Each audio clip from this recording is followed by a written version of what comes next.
काल 30 जुलै रोजी झालेल्या मुसळधार पावसामुळे नांदगाव खंडेश्वर तालुक्यात मोठ्या प्रमाणावर शेती, घरे आणि सार्वजनिक मालमत्तेचे नुकसान झाले आहे।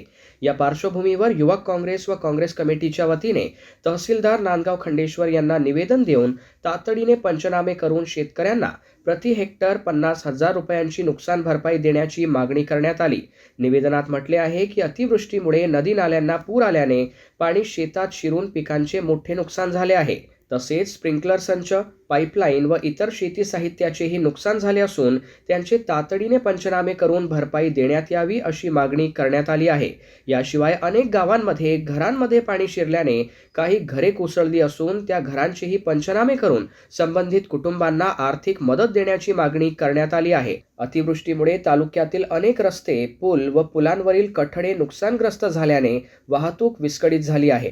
त्यामुळे संबंधित रस्ते व पूल तातडीने दुरुस्त करून वाहतूक सुरळीत करावी अशी ही मागणी निवेदनातून करण्यात आली।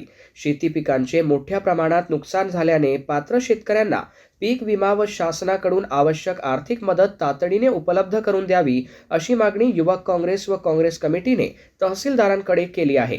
तसेच प्रशासनाने तातडीने पंचनामे पूर्ण करून नुकसानग्रस्त शेतकरी व नागरिकांना दिलासा द्यावा अशी अपेक्षाही व्यक्त करण्यात आली।